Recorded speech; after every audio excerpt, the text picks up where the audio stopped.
Good afternoon, everyone. Thank you so much for joining us for the Research and Innovation Training Institute. Today, we are continuing with our John B. Coleman Reference Library series. Our trainer today is Christine Moore. Christine is the Performing Arts and Music Librarian for the John B. Coleman Library. Her office is located in the Hobart Taylor Hall. Thank you for joining us today, Christine. Please go ahead. Glad to be here. Thank you. I just want to talk a little bit about myself before we get going here. I was a freelance musician in Minnesota and teacher for a number of 14 years, and my body kind of gave out on me. So I decided better go to another career. So I went back to school and became a librarian, and I always wanted to be a music librarian. And this job came up that summer after I graduated, and I said, hey, I'm going to take that job. So I moved down to Texas, from Minnesota to Illinois, down to Texas. I go from one extreme to another. But I have enjoyed my time here, and everybody at this university has been so kind to work with and to see. And so I've really appreciated my 26 years now in this place. When I became a librarian, one of the things our department, music department, was planning to do was to get accredited by NASM, the National Association of School of Music. And after our first visit from them, they started sending requests for more information. And one of them was the resources of the music library. And so I decided, okay, we have to do more with what we have. And I tried to figure that out. That wasn't enough for them. So then I said, okay, we need to streaming audio programs. Since our new classrooms are not going to have turntables, our records weren't going to be used. So we needed something that they could use for classwork with the students with music. And so I did the research, and this program is the one I chose. And at that time, it was called Music Online. So I'm going to start, you see, I got Coleman Library here. I'm just going to get us to the database, and everything's going to show you will be in that database. So we go down to databases A to Z. And we go to M because it starts with M, music. And we scroll down to music and performing arts, previously Music Online.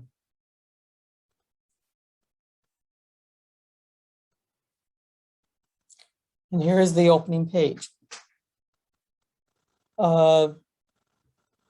This has two different locations of our collection. One, it just says collections.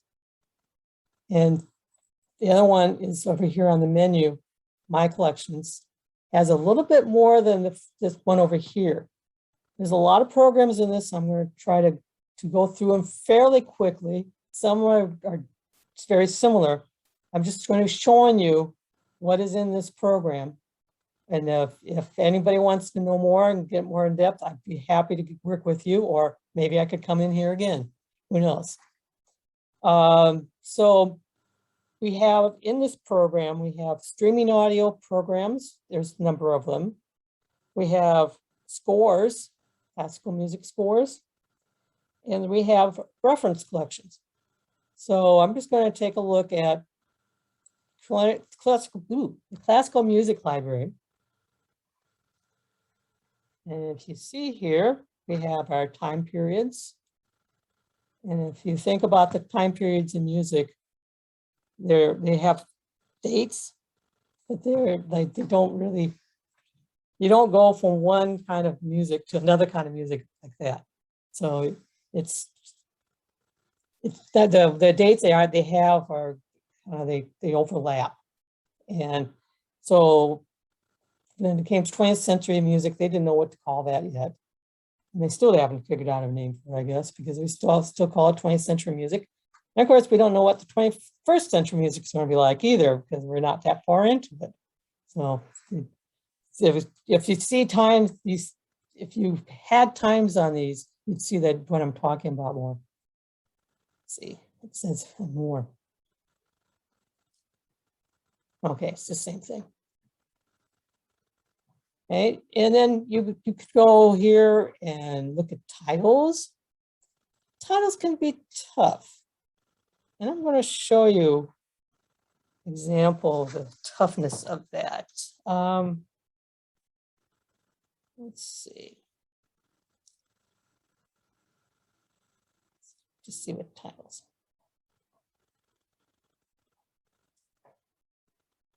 And these are titles that they picked off of the record title. Does not necessarily tell you what else there is in the title.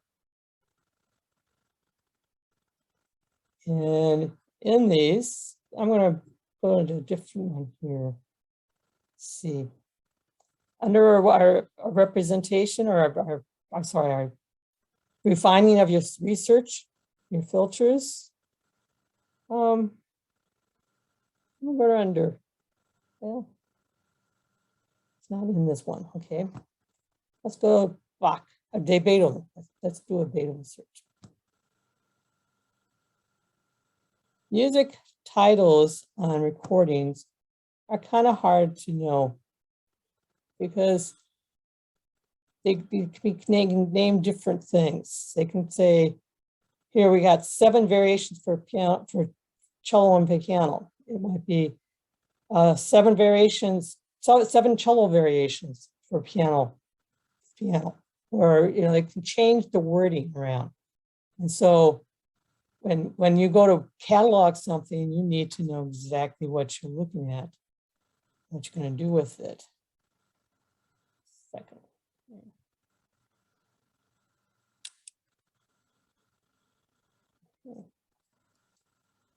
Very, very odd things in here. Very honest, very interesting things. Let's put it that way. Odd's not the right word. Music's not odd.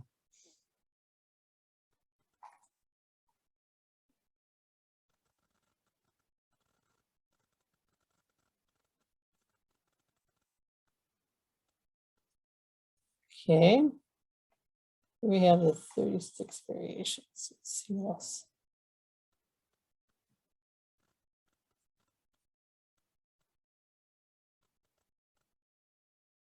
Okay, so if you saw a title that says Allegretto, how would you know what that means? That's just a tempo marking.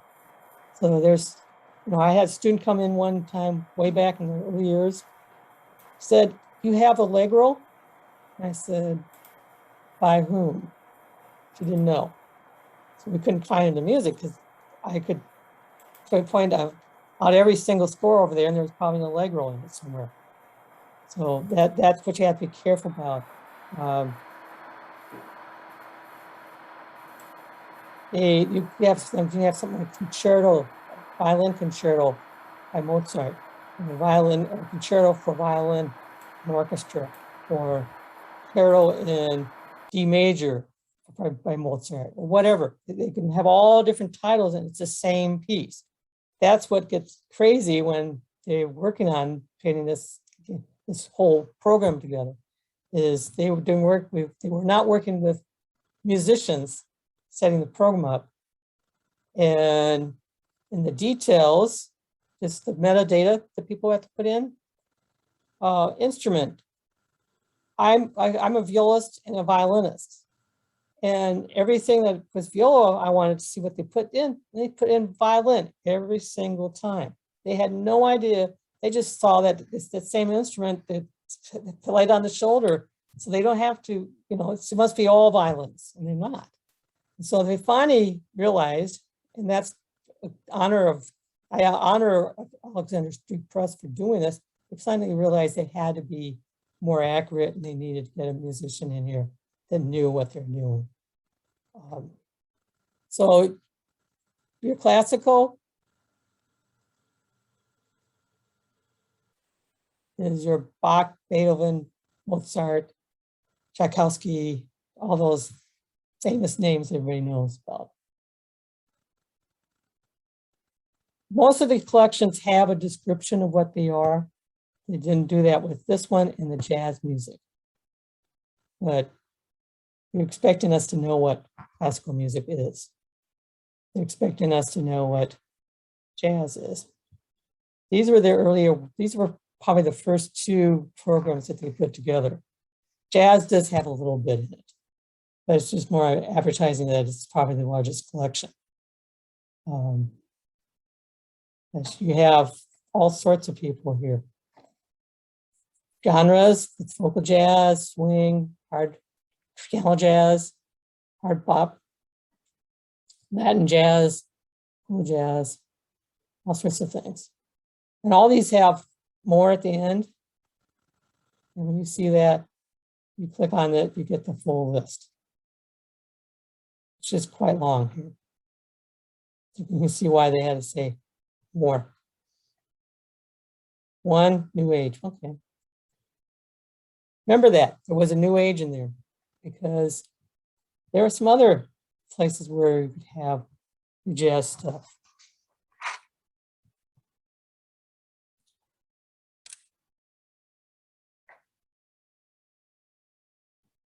We have other here, popular music library.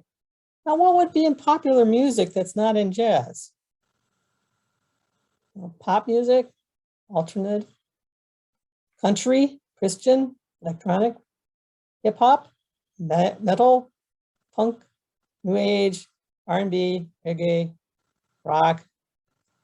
You know, this is something that students should use. I need to go in here and learn what the students are doing. And what's more and more. See if there's more than this. Yep. Long list.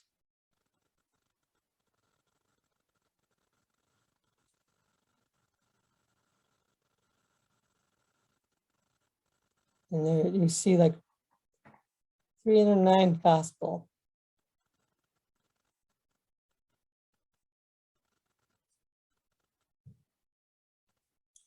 Now, when they put these in an order, there's no real sense to their order.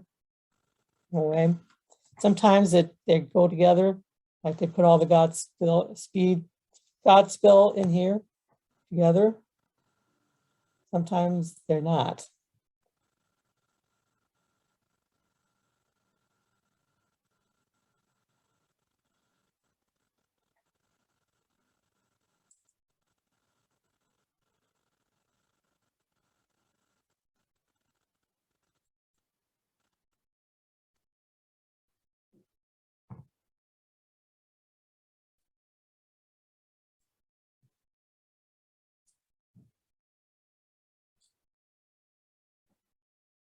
Whoops. I should look what I'm doing before I kept going here. There we go. Okay.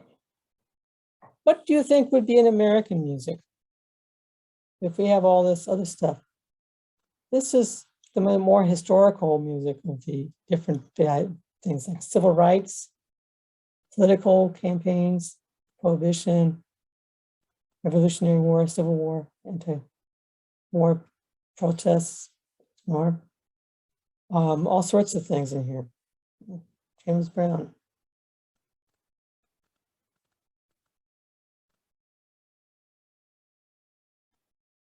Okay. This is a recording of his done 2005, so it's probably on CD. And all these streaming audio things, they will have a listing of every piece on the recording. And that's the tracks. So if you want track 1 or 2 or 3, whatever. They'll have the details, the metadata stuff, with all the different instruments in there. You can guess why. African-American music is part of the subgenre. But the big thing is, for the research aspect, is the related documents. And those related documents here are the linear notes, or what the cover would have on it. They didn't do anything but so the back cover on it was which other things that he's done. So not so much useful in research in that aspect, but we can probably find something else that is. We really try, but we can.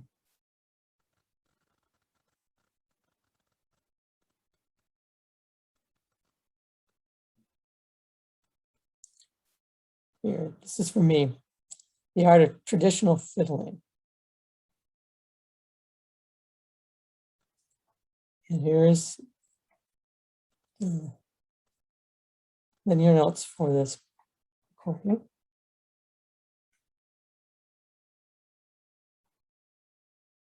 The introduction, explaining about fiddle music.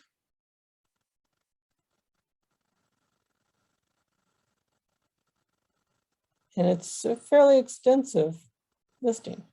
Now we finally get to the pieces on the recording, the different things on those. Here's the fiddler. Here's another one. So you get a little, in this case, you get some talks about the fiddlers besides the piece. So these are primary source material for music researchers. You know, when a student comes in, needs something for research, I ask them what they've done, they say Google. And I said, oh, there's more than that. And I show them more things that they can get from this program itself.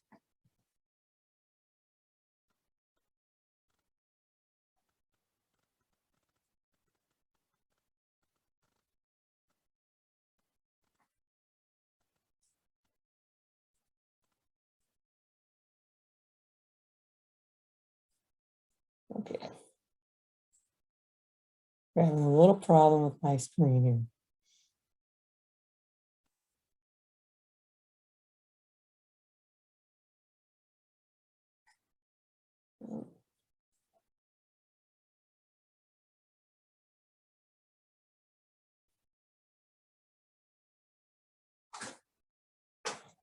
Does anybody know how to get this top screen off to see chat and everything? So I can get, because my Is it again, Christine? the chat, the bar that's on top, how can I get that to go away for now? Because my program is underneath that. I can't get out of it. Okay, so if you would, where your cursor is, if you go back to the next one to the left, is that where you're trying to get? If you're I'm trying to get the one that's right underneath this one. okay. Maybe click the X, and that'll get you out of it. The X to the right. The X is on the other end. It's being covered up by my bar. Okay. Perhaps if you go to the blank section of the cursor, go up a little bit more right there. If you'll grab and hold that and pull it down. That just got me smaller screen. Okay. Just kind of grab and hold it and pull it down. Okay. Okay, or maybe there we go. I'll just stay there. Dash to minimize it. Yeah. That should help me out here. There we go. Okay. Sorry about that, folks. Are you back where you need? Yeah, I got what I needed. Thank you very much.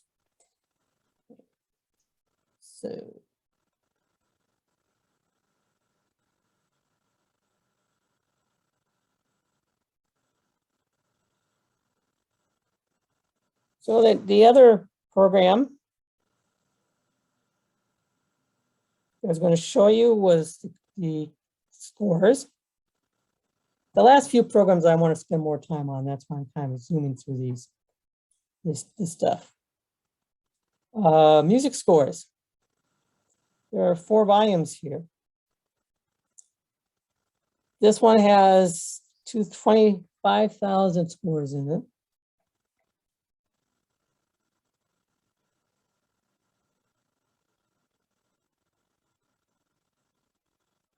This has another group of scores. This is the last group. This is the fourth group. The interesting part about it is if you start going through it, there's not very many composers I recognize right away. Maybe that's why they were able to get this, because here's something composed by by Grieg.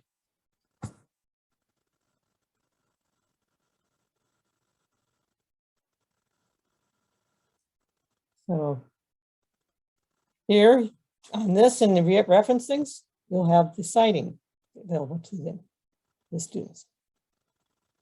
This will show it in MLA 7.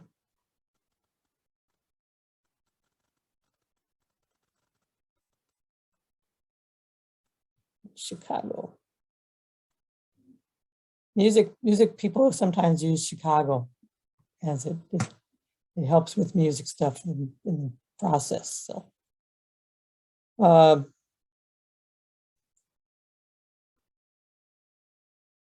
back to the score.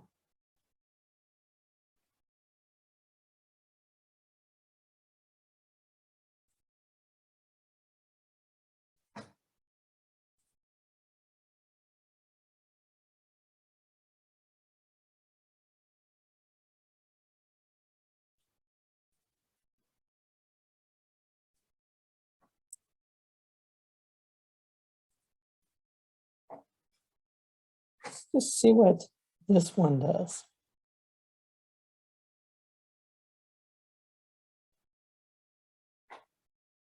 This is a more current piece, piano solo. A little bit about the music. And there's the music. You can make it bigger, so it's easier to see. The side here, you have your metadata.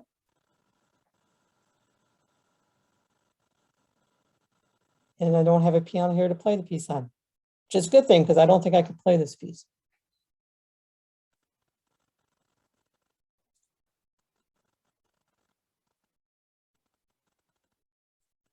Here is an orchestra symphony.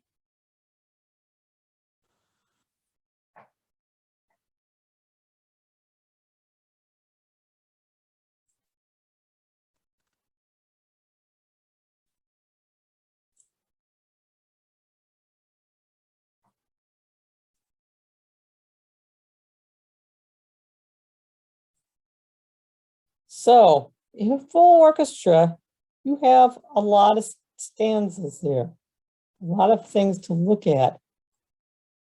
And in full print, it's a lot going on down there.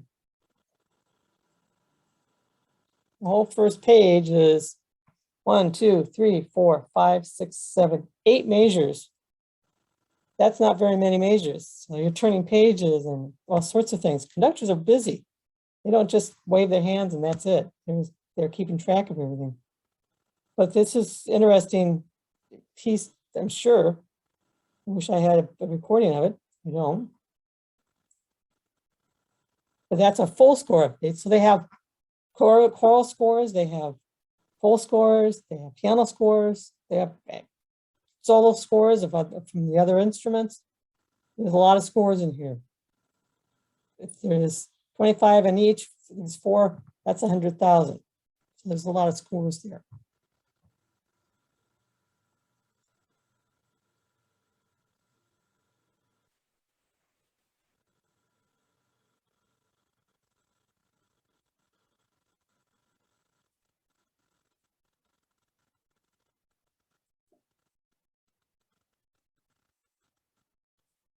Have there been any questions yet, of anybody? I don't think there has been. I do have a couple of questions, but I'll save them for the end of your presentation. Okay, great, no problem. Okay, so now we're going to get into the reference sections. Music reference. Okay. This is set up differently than the others. You have boxes here, titles. So that has all the titles in there. Most of these few right here are the program, the linear notes. You can see here.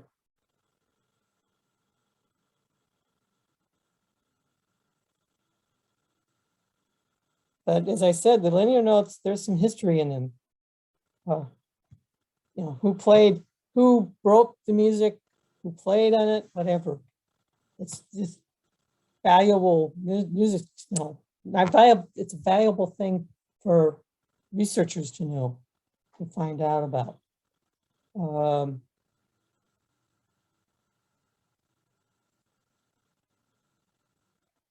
Let's do.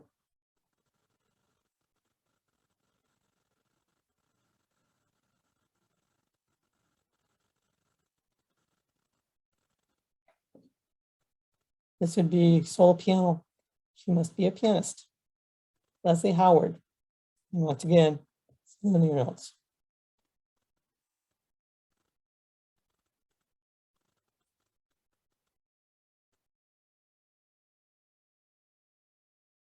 She wrote a book here. It's almost like a book. There's so much in there. But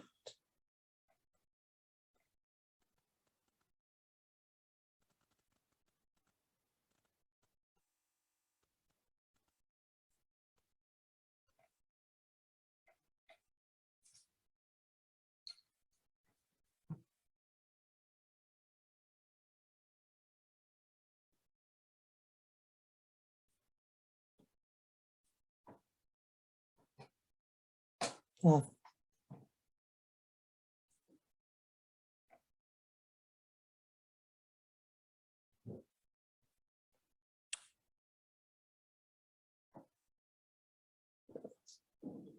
yeah.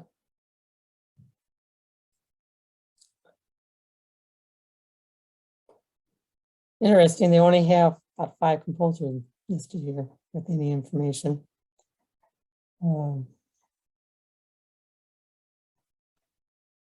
The one that I really want to show you, there's some history to this one.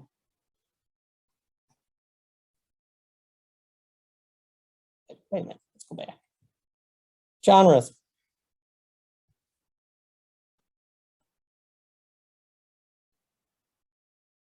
Okay. They do it through music.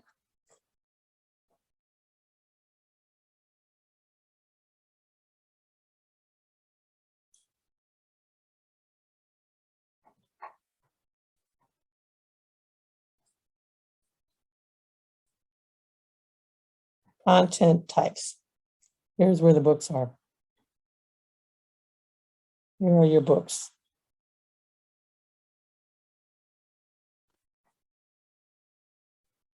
Biographies. General reference books.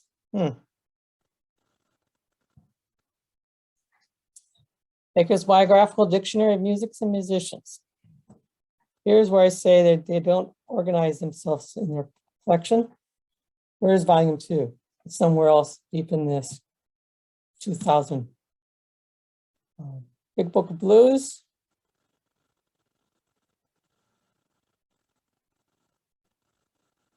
It's a book, full book.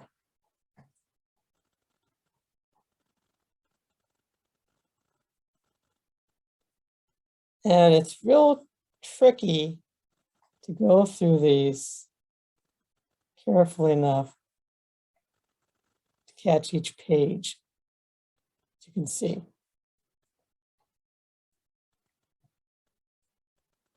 That's better, that one.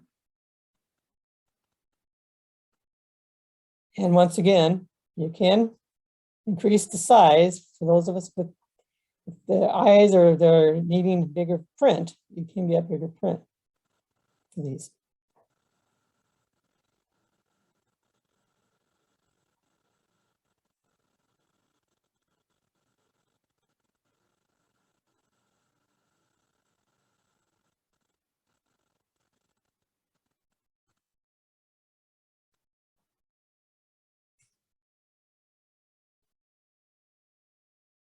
The chronologies.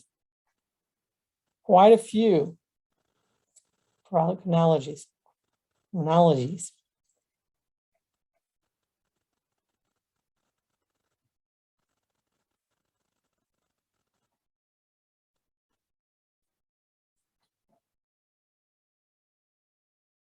These are reference books that we don't necessarily have here.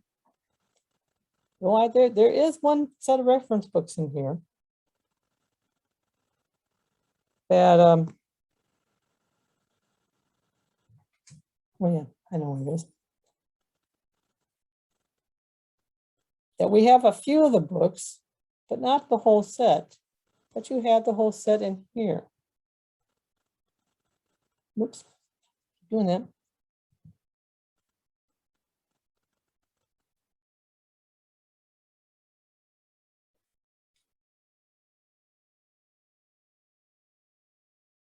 Which I keep losing it all the time, and I've lost where it is. I can remember where I got to it. I'll show you. That's the Garland Encyclopedia of world music, and it's very great book. The way the book is put together is very well done, and it was nice to have in here. They try to hide it from us. I know where it is now. I know what I'm thinking about.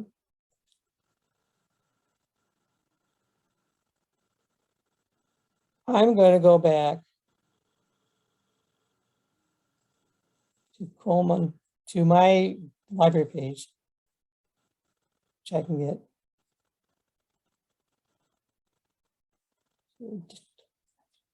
Dr. Henry A. Music Library. Dr. Henry Music Library. On it, there's connections to programs that's in this music and performing arts database. There's one that we have here on this list, but I can't, they don't give it to us, but we have access to it. And so this is where you're going to have to be careful about remembering to get how to get to this. And that's a quick call to me. I'll tell you exactly how to get there. Remember correctly, this should be where it's at. But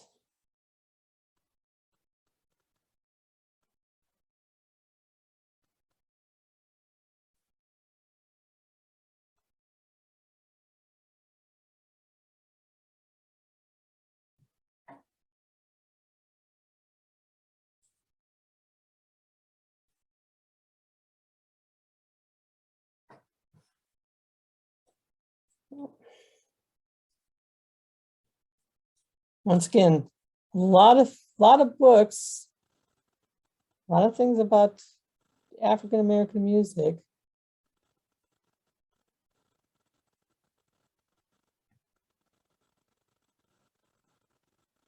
There are books here I want to read.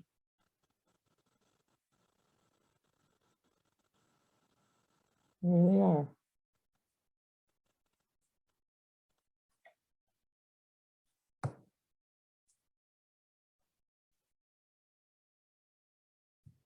Okay. We're going to go back to the menu here.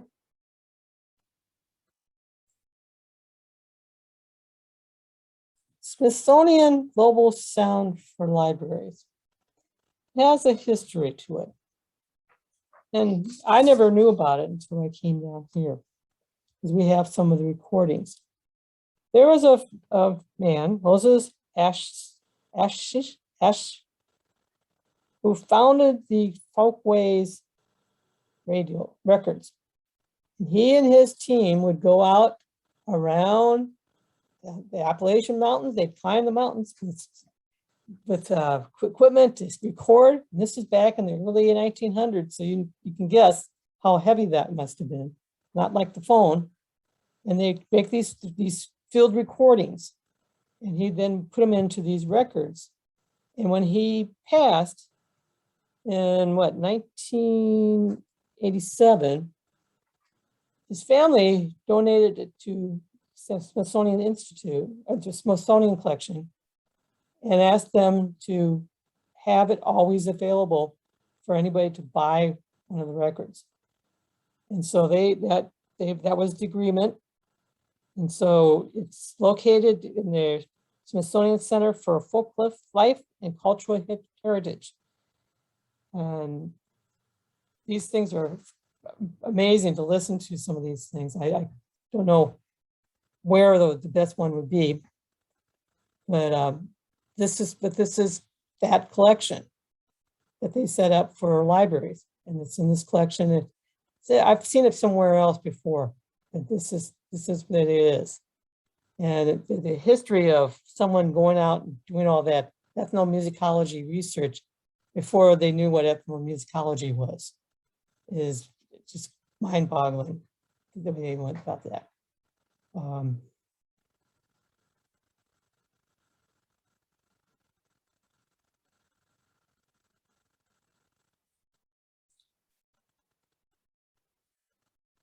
"900 Miles," railroad songs.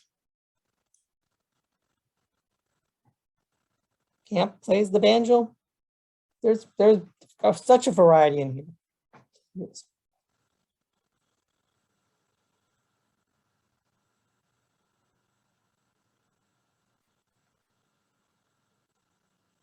And then there's one other thing. There's two other things I want to show you to help you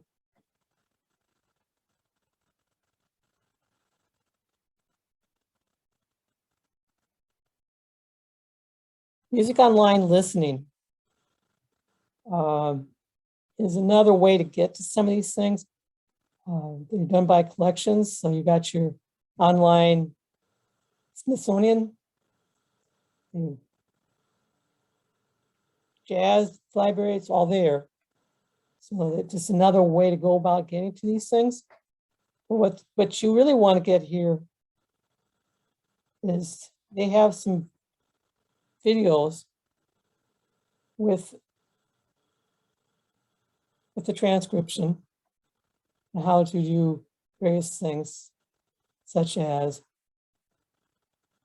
great, well, let me see, this one is the eclipse. One of the things you can do in this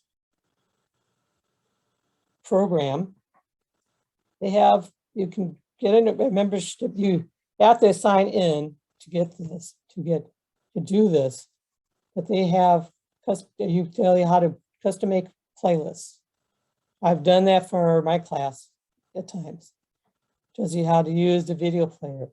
And it's all in this area. Instead of having to go to their web page to find it, it's already here for you.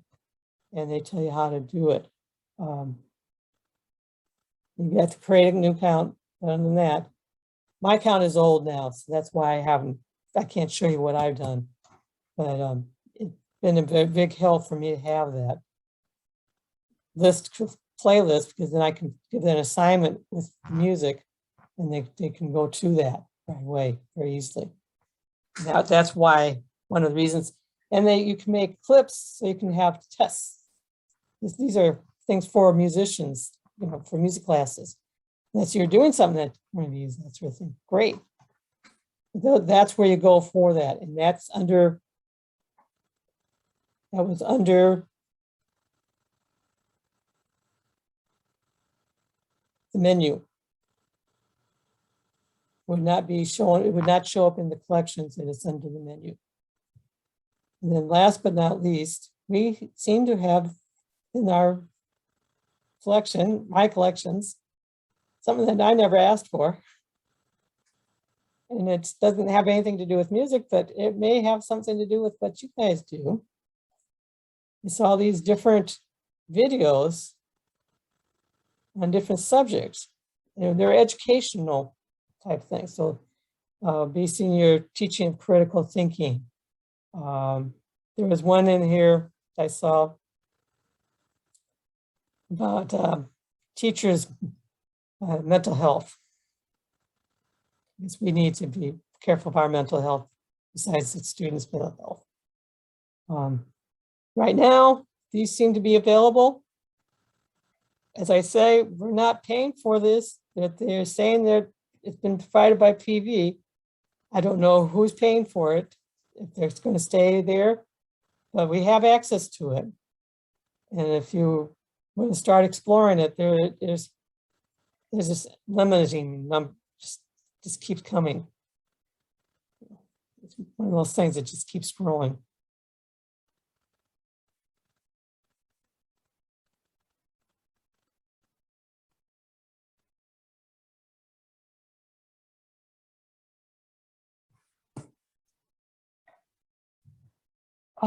Those are the things I wanted to talk about with the, as I say, the sandbox, just giving you a very quick view of these things. As I said, I'd be happy to help, work with someone on it, whatever. So we have questions? Yes, there are actually a couple of questions. One question, and you started going over this just a minute ago, but one question is, how do we access Alexander Street? If Okay. you can walk us through that from the Alexander library page. Yeah, you go down back to the library page. If you would walk us through it. That's why I'm going to.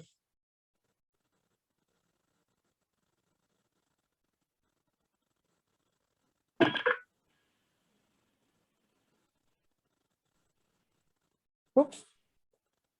That's where I wanted to be.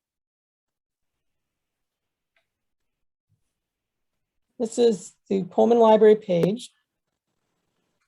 And if you scroll down just a little bit, there's the blue box here. It says databases A to Z. You click on that. And since it starts, it's music and performing arts. So it starts with the M. You just click on that and then scroll down. And there's your entrance into the program.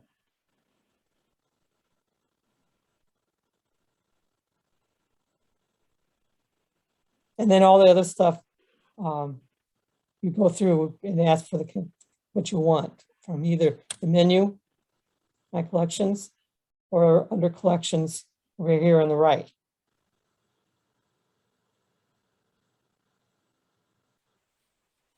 Thank you. Another question is, what type of information is available in Baker's Books of Blues? I think that's one of the books that you. That wasn't a Baker's book. That was a book of blues, and it's about gospel. It's about gospel music, and it's a book of its own. What else was on there was that was just that was a program, that was a screen of many different options. Mm-hmm. So the Baker Dictionary of Music is there. That was separate from this big blues, big book of blues. And it looks to me like that comes in, they divided the book up into a number of different parts. But you have to kind of figure out the order of the parts. I couldn't understand that last part. You'd have to figure out the order of the parts because they don't seem to want to put them in order very often in this program. There are weaknesses to it, but they're working on them. As I said about the thing with the violin and viola, there's a difference between the two instruments. They got that taken care of. So specifically for this project, the Research and Innovation Training Institute, we're always looking at the connection between these resources and research. So can you talk to us about some types of research projects that have used any of the products that you've talked about today? Well, I'm thinking of some research projects I've helped with students, and they're comparing two pieces, maybe. Let's say they're comparing two different pieces, and they need information about the pieces and about the composers and that sort of stuff. I say, let's go into linear notes, because someone has already done that research for you. You can get what you need to start that project. Not necessarily it's going to be full with the full project, but it's going to start you on the project and get you going down a road that you need to go down. If you just pick Google Pages by the composer name, you may not get the kind of information you really need to get. You need to get the pieces of information. Then the Baker biographical dictionary, obviously that can be used as something for a page. If you're one of the things that they're linear notes, we could do program notes. You have the students writing program notes. I have a professor that has done that with one of his students. For her senior recital, she had to write the program notes for it. And it was very interesting. She did a very nice job of it without really knowing what she was doing. But she had the resources, and she came to me to help get some resources because she couldn't find everything.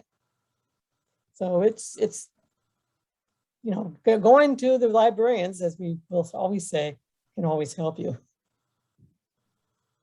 And if someone wants to get in contact with you, how would they reach you, Christine?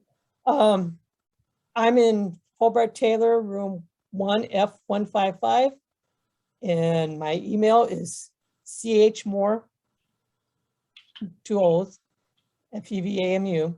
chmore 12? No, PH Moore, CH, sorry, CH Moore. I said P, I'm sorry. Okay. My brain.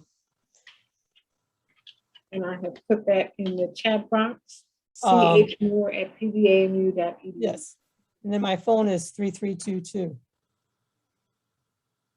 Thank you so much, Christine, for sharing this information with us. And again, the library has not failed us. They have enlightened us with additional information that is available, another resource, and it's not just for streaming. So thank you, Christine, for that. We put in the chat box a survey, and if you would please just take a minute to copy and paste that link that is in the chat box. That helps us to ensure that the information that we share with you on these Monday afternoons is relevant to you, and it's information that can be useful to you. So if you would take a minute and copy and paste that link and complete it, we certainly would appreciate it. On next week, we will not have a RITI session. It is a staff day, and we will be back on October 25th with another Research and Innovation Training Institute. I believe we are scheduled to have Title III present. So if you've ever had any questions about the Title III program, it's an opportunity to learn more about that and the types of projects that are funded with Title III. Thank you, Christine, for joining us today. Thank you to everyone who's participated so far in the John B. Coleman Reference Library series, and we look forward to seeing you again. Have a great day. Thank you for the opportunity. Thank you.